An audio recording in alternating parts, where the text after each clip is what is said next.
Well, I think really we came from the punk scene back in the late 80s, so we were all pretty much influenced by the bands that were around then, such as Discharge, Antisect, Amoebics, Sacrilege. Bands that Sacrilege, of course. It's got to be Sacrilege. They were one of the prime motivators of what we were doing at the time. I think that we were trying to break away from the punk sound, and we started hearing stuff that was coming out of America, bands like Slayer, Death, Master, things like that kind of really kind of influenced us. So we kind of used a lot of the attitude and the ethos of the punk scene, and we kind of mixed that with the style of musicianship from the metal scene, with a delivery of kind of the aggressive delivery of vocals. I mean, the thing back then was it was all marginalised, wasn't it? Yeah. You're either a metal fan or a punk fan. Yeah, totally. We came from an era where we actually liked both. Yeah. So you'd sort of try that with that. Let's mix that punk ethos with a bit of metal and see what happens. And that's how it all grew out of the Mermaid in Birmingham. That's it, yeah. We were all there all the time, and you've seen this. You just saw this happening. You didn't know it was happening, and you look back at it now and Jesus fucking Christ. It was the start of a scene, and we didn't realise it. So there seemed to be gigs every weekend at the Mermaid, as you're saying there. It was like mines there, wasn't it? Yeah. Up in the city centre, it was all, like I say, you're either a metal fan or you're a punk fan. I mean, I got beat up because I like both. Yeah. So it's kind of just taking each elements of each scene and making something that's completely new. Well, the elements really are just, it's like a natural feeling. It's like an aggressive, almost a response to the mainstream. We grew up outside of the mainstream. We were never into all the popular music that was around at that time. I was into the punk scene. We were all into the punk scene. Looking for something more, weren't we? Yeah, exactly. Punk thing really never expressed. It was a bit before us, so it never really expressed how we felt or what we wanted to do. So I think the extreme metal kind of comes from us trying to, as I said before, trying to take the elements of the extremity of the music. I think it's all to do with the riff. It's all based around the riff. It's got to be the baseline of what we do, the extreme metal. It's all around riff structure. Getting a good riff, a good hook, and it's then all down to the delivery. From my perspective, for the vocals, they have to be delivered in a certain style of aggression. They've got to mean something as well. To me, the lyrics have got to have some kind of meaning to life, and in a way, I think the word Bolt Thrower, kind of are about war. Our songs are all about war, but war is almost a metaphor for life for me. I kind of address everyday existence as being some form of war. To kind of rail against. You're very deep, Carl. Yeah, well, to rail against the established status quo of society and try and create something new, something different that means something to people. And people have gone on and progressed from that. After us there was black metal, and after that there's been extreme hardcore metal, metalcore, things like that. So it's always constantly evolving with each generation that comes along, and they create their own little twist on the sound. But the elements are always basically in the actual structure. It's all about the riff. It's all about the riff. That's all it'll ever be. Black Sabbath. We've all based everything on Black Sabbath. You know what I mean? And luckily enough, they come from our hometown as well. We've never really received any support from the mainstream media at all, really. It's something we've almost, in a way, constantly tried to even avoid to a certain extent.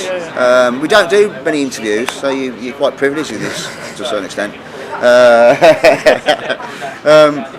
But back in the day, when Kerrang was a metal magazine, vaguely. Back in the day, in the late 80s, it did cover things. It did cover things. There was other magazines. Metal Forces was a good magazine back in the day. But Shades Records, wasn't it? Exactly. But apart from that, it's really the underground media which kind of kind of assisted our development as a band. We were very well supported. We didn't need the media. We didn't care about the media. The media we weren't even thinking about how popular it would be in a magazine. We're just playing fucking music. The media decided to come to us in the end. Nice, thanks very much if you do it for us, but don't really care if you do or not. Yeah, I mean, often kind of like they tend to go to things that are going to be popular, they're going to sell, and be mainstream, and that's never been what we've been about, So as long as we've got a good underground coverage, that's all that really matters. It's underground scenes. As I say before, it's like a global phenomenon. And that's the only thing that really matters to us. Correct. Well, I think that our fans, followers, friends, supporters would beg to differ on that comment. I'd beg to differ on that comment. It takes a lot of dedication, a lot of practice. I think there's a lot of musicianship in what we do. Well, it's like a famous quote: you can fool a lot of people some of the time, and not all the people all the time. Yeah, exactly. Yeah. We don't come that far down the line by being shit, basically, do we? Yeah, I don't think we'd have been doing it for as long as we would be doing it for if it was just a total fucking noise and a total, a mess. There is an element of professionalism in what we do, and a bit of pride in what we do as well.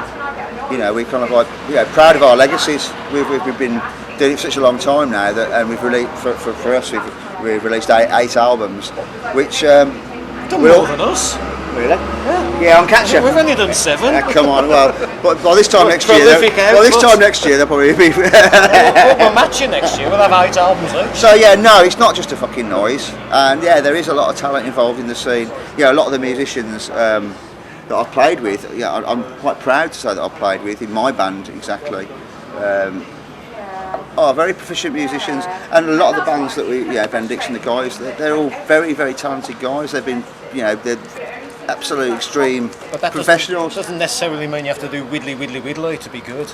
Exactly. It's all about the riff. We have to go back to the riff. That's all. It's all about the riff. So no talent, that's bullshit. Noise, that's bullshit. Well, noise is somebody's opinion. Yeah, see, exactly. I think Lady Gaga's just a pile of fucking noise, but somebody else doesn't. So everyone to their own. I don't know, maybe coming from Birmingham or from around this area, we were always aware of musical legacy, with bands like Sabbath. So we were always constantly aware that the possibilities. I come personally from a musical background. My family are all kind of musical, so I was aware that was an opportunity that we could follow in life. I think so that kind of like led us down that track to start off with and made it an open opportunity. But I think it's intrinsically linked. I mean, a lot of people say, the manufacturing industry, metal bashing, and that kind of, the whole industry involved in the West Midlands was a big influence. It couldn't really be nice pop music because it's an industrial city. You're not going to sing about flowers and daisies, exactly, are you? Yeah, exactly. Yeah. You look around, you're not going to be singing about fields and the green grass of home. We're in the middle of an industrial city. Yeah, so it's all very grey, very concrete, very kind of grim. And back in the late 80s, we remember it's kind of like quite political. We were kind of like the anarcho-punk scene. We evolved from quite a political kind of like scene that was quite aware of the injustice that was going on in the world. We were on the back of the miners' strikes and Thatcher and all those kind of things. They had a big influence on us as we were growing up. So I think that the Midlands has been like a hotbed of creation for extreme music, and will always be so as well. There's bands like Esoteric, they do like doom metal. There's lots of other bands that kind of like create something that's got a sense of identity, something that's different, and that's a true. Well, you look now, look at all the punk bands that are starting to come from Brum, which straight away all these new young punk bands, which means the country's gone to shit at the moment. Yeah, they've got to fight out, and they're not going to get a job, so the only way they can do is rant. And that's how remember you used to rant. Your only outlet you've got is to rant, and if you can be in a band and rant, you can get rid of that anger. Yeah. Because otherwise, they'd kill somebody. And convey that anger as well. Convey that sense of. But it gets out of the system, doesn't it? So that's where the beauty of a band starts, and it will come at Birmingham. it's still a hotbed of brilliant music. Yeah, There's yeah. new young bands coming out. The metal ones, especially the young punk bands. The anger's there, the frustration's there, and out of all that anger and frustration comes great music. It always will. You need a recession to have some good music. Yeah, punk 1976 came from a fucking bad time in our lives. Yeah, totally. Yeah. You know, early 90s, fucking shit, wasn't it? Totally, That's yeah. where we came from, and now it's happening again. You watch what happens in the next year. Out of this recession will come just a plethora of fucking anger and hatred, and it will manifest itself in the music, and it will be fantastic. You need to be fucked up sometimes to actually get that anger out. And you know, Johnny Lydon said anger is an energy, and it'll happen. You will see so much good music come out of rum, and it always will come out of rum. Jazz Coleman said, recognise your hate. Yeah. That's what it's about.